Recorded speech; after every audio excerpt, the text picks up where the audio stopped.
Isa sa mga nakapansin ng viral ng video ng Kathleen sa Cebu ay ang pagiging relihiyoso ni Alden Richard na hindi nag-aalangang ipakita ito sa kanyang mga kaharap, lalo na kay Kathryn Bernardo.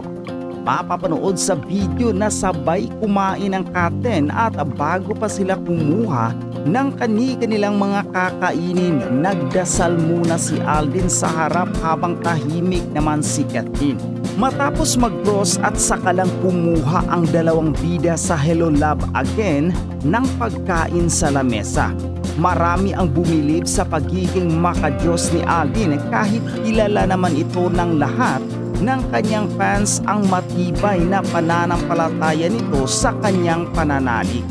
Kaya naman sure na ang mga Kathleen fans na magiging mabuting kasintahan si Alden kay Kathleen kung sila ang magkakatuluyan.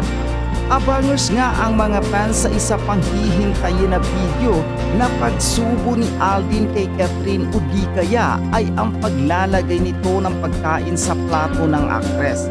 Nauna nang ibinuking ng mga co-star ng Hello Love Again na sinubuan ni Alden ng pagkain si Kathleen matapos siyang ipagluto ng aktres. Samantala halos mag-iba ang SM Mall Cebu sa pagdating ng Kathleen para i-promote ang kanilang pelikula. Alam mo, sa totoo lang, hindi ko kasi nakita na-share na isa pa sa maganda pinag-usapan talaga, na-touch talaga ako nung si Alden bago kumain, hindi ko lang kung nakita, bago kumain, nagdasal. Ay, oo, nakita ko rin yan, of diba, course. No? Tapos nakakaloka yung talagang yung grupo, bagamat hindi ko nakita ko nagganon si hindi nag-sign of the cross si Kathleen, pero nagano sure din siya, nag-pray. May sarili siyang prayer. Nag-pray din siya. Ang bait, napakabait talaga ni Alden, sobra. Even before, ganon talaga siya. Grabe talaga yung pananampalataya niya talaga sa Diyos, no? As in talagang solid. Alam mo ko, napakaswerte na kung sino man ang magiging jowa nitong si Alden. Kung ito man si Kathleen, maswerte si Kathleen kasi alam mo na basa mo na yung character ng tao na mapagmahal sa pamilya, mapagmahal sa mga tao nasa paligid niya, makadiyos, at very organized, di ba? Naloka si Kathleen nung nalaman niya na si Alden parang nag-aayos ng bed niya. Yung pagkagising niya, talagang na-shock si Kathleen. Parang kahit daw ba, tinatanong niya si Alden kung kahit puyat ka, oo daw, ganun daw. First achievement daw pala ni Alden for today ang mag-ayos ng bed niya para sunod-sunod na raw. May ganun pala, hindi ko naisip yun. May ganun talaga. Ako nag-aayos. Ikaw ba hindi? Muna. Tapos pagkatapos ko muna, halimbawa nag-coffee na ako, tsaka ako babalikan, tsaka kaayusin. Ako, syempre magdadasal muna tayo, di ba? Papasalamat, ganyan-ganyan. Ako, hindi ko siya agad, katulad mo, hindi ko siya iagad inaayos. Sinayaan ko munang sumingaw kung ano man yung natitirang amoy ng katawan or something doon sa... Bubuksan mo na yung lahat. Hindi kwarto. Hindi ko binubuksan yung mga bintana ko kasi ayoko mapasukan ng lamok. Ay, may lamok sa inyo? Kasi mahirap. Sa amin wala. Mahirap lang kasi kami doon eh. Katabi nga namin yung tambakan ng basura. Payatas. Charot lang. Oo, yung ganon. Hindi ko man binubuksan. Pero binubuksan ko binubuksan ko yung mitana para pumasok lahat nung yung sinag ng araw. Pero ganoon ako naglinis ng CR ko, hindi ko pinapalinis sa iba. Ako naglinis ng kwarto ko, walis-walis lang yung pamangkin ko. Tapos ako rin nag-aayos ng kama. Ako naglilinis ng kwarto ko. Hindi ako nagpapalinis, pati pagkakabit ng kurtina. Kasi syempre memorize mo na lahat yan eh. Ako for sure naman si Kathleen ganun din naman pero hindi naman niya yung katulad nung iniiwan niya. Natuwa siya na very organized nga, parang siguro hindi niya akalain na may mga ganong lalaki. Meron naman talagang mga ganon. Baka yung ex niya hindi ganon. Hindi ko alam. Who would know then hindi naman sila magkasama sa kwarto, di ba? I believe na hindi sila magkasama sa kwarto ni Daniel. Nabanggit ko tuloy. Ex. Tapos, eto na nga, di ba parang isang mayamang lalaki, di ba? Successful, tapos busy. Nagkakaroon pa ng pagkakataon na ayusin yung kanyang kwarto na sabi mo. Nga. Pero hindi yun OC, hindi natin matatawag na OC. Tsaka parang ganun pala yung pananaw niya. First achievement. Dapat pagkagising pa lang meron na siya kita mo yung mga ganyang qualities, character ni Alden, talaga namang loaded. Kaya nga talagang gandito yung smile ni Catherine. Role model talaga. At nakita mo naman, di ba napanood naman natin na inaalalayan, sinusuportan, at iba talaga ang glow. Alam mo, parang feeling ko siya talaga yung kakaibang glow kaysa kay Catherine, Hindi, tsaka si Catherine parang ngayon niya masyadong na-appreciate si Alden. Parang gwapo-gwapo naman ito. Kasi may mga video na hinuhulaan nila kung ano ba yung binuka ng bibig ni Catherine. Oo nga. Yung gwapo mo tiso, yung mga ganyan. Pero totoo naman kasi, iba rin ang itsura ni Alden. Di ba pinag-usapan natin last week? Nag-iiba yung look nilang dalawa pag sila yung magkasama. At iba yung glow ng mukha ni Alden, iba yung glow ng mukha ni Catherine. Pati pagsasalita. Nakita natin sa video, di ba tumatawa? Tumatawa siya sa mga fans. At para lang sila nakikipagbiruan sa mga kaibigan, yung mga tipo ganun, parang hindi mo makikita yung parang put on lang yung ginagawa nilang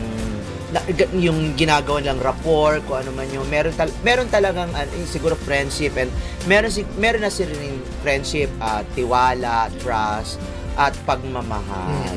Ang hinihintay lang natin magkatuluyan itong dalawang to officially. Yes. Kasi parang feeling naman natin meron na, hindi lang sila nagpapadala siguro dahil may promo or something, pero for sure meron na ito. Ako din tingin ko rin naman. Saan kaya magki-Christmas si Catherine, si Alden? Kasi hindi natin alam. Si Alden, alam mo for sure si Alden pupunta sa bahay ni Catherine after siguro yan. Or baka kasi New Year, sabagay nag-New Year countdown si Alden. Si Alden. Pwede naman siguro pag-usap sila, doon ka sa doon ka mag-Christmas sa bahay. Ang hirap kasi yung kay Catherine, dahil kahit sinasabi nilang medyo hindi na siya sa kung anong religion meron siya dati, Iglesia ni Cristo, di ba? So hindi natin alam kung nag-convert na talaga siya as Catholic or hindi pa rin, or wala akong idea talaga at all tungkol doon. Hindi ko siya natatanong tungkol doon So hindi ko alam kung nagse-celebrate sila ng Christmas. Hindi, yung dati talaga wala talaga. Kasi mga kilala akong hindi sila nagse-celebrate ng Christmas. Talaga. Pero nagbibigay sila ng mga regalo. Yung iba, si Gladys lang talagang hindi nagbibigay. Talaga? Hindi mo nagbibigay si Gladys? Hindi, kasi hindi nga sila hindi nga sila naniniwala sa ganon, di ba? Pero may mga katulad nung pero si Madam. Thanksgiving lang, pasasalamat kami. Yung madam ko na kaibigan ko, si Madam Dolores Elanani. Ayan. Kasi meron siyang business. So, nagbibigay siya ng iba lang term siguro nila. Oo. Pero hindi sila talaga nagse-celebrate ng Pasko, pero bibigay sila ng pero si Gladys Reyes talaga hindi siya nagbibigay talaga kahit yata hindi ko alam kung Gary Valenciano yung mga born again, pero kapatid ko born again pero si Gary kasi since nasa showbiz parang obliged sila minsan diba, alam mo na may mga dumarating na gift from ganito, ganyan at saka sometimes kasi halimbawa pag may mga Christmas party ang isang organization nagsusulisit sa kanila, ipapadala naman sila ng pag nagsulisit, pero pag sila yata, hindi ko alam mga born again pero kasi yung kapatid ko na born again, meron siyang Christmas tree.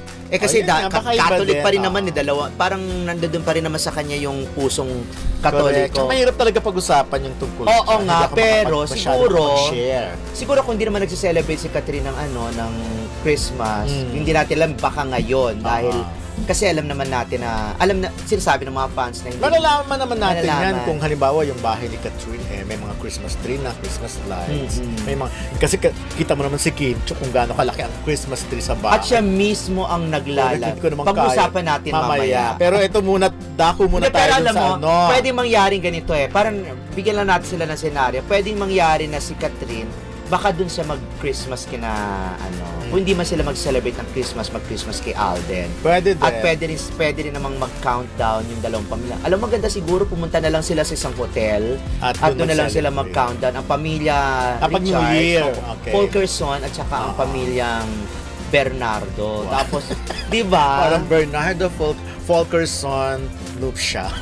Oo, parang gano'n. Doon na lang sila para masaya. Hindi parang Thanksgiving na rin, di ba? Yung dalawa na parang naging maganda kasi yung kanilang tandem. Correct. Ako rin naniniwala ko na sana talaga magsama yung dalawang family for at least mag-celebrate dahil sa success. Oo. Huwag na sa Tagaytay kasi maraming tao sa Tagaytay. Traffic doon. Experience ko na. Pupunta ka lang sa isang restaurant, ang tagal-tagal na traffic ka. Oo. Kasi kung mag-celebrate ng New Year si Alden sa bahay niya at si Catherine, magkahiwalay, parang dapat sa isang ano na lang, huy! Alden, Catherine! Kunin niyo naman yung yung suggestion namin. Diba? Ganon. Ayan. Ba't siya gumagalaw ngayon? Parang hindi siya wala ilaw hindi siya yata nakasaksak. Ngayon hindi nyo sinaksak tong natin. Pasko pa naman ang